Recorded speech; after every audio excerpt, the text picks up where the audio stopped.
Good afternoon, everyone. Whitney, technical agronomist for Channel Seed in southern Indiana and Kentucky.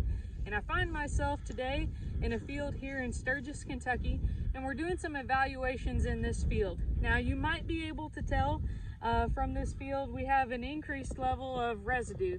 So this had some weed in it that was killed off and terminated early, as well as it is corn on corn. So we have a lot of heavy stalks out here in this field.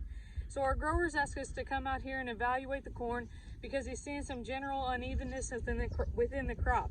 It was planted early on April 16th, but we're seeing a lot of unevenness and we're seeing a lot of chlorosis, specifically interveinal chlorosis out here in the field. So what we're noticing when you see that yellow chlorotic tissue in between the veins, that's actually a signal of sulfur deficiency. So it doesn't necessarily specifically mean that this ground is deficient in sulfur, but it means with all of our cool, wet conditions, heavy residues, and everything this little corn has been trying to get through, potentially its roots haven't been viable enough to capture the nutrients that are out there in the soil.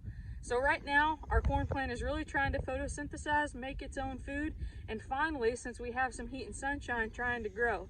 But if you're out in the field, you see some general unevenness, you see that chlorosis in between the veins, that's likely a sign of sulfur deficiency.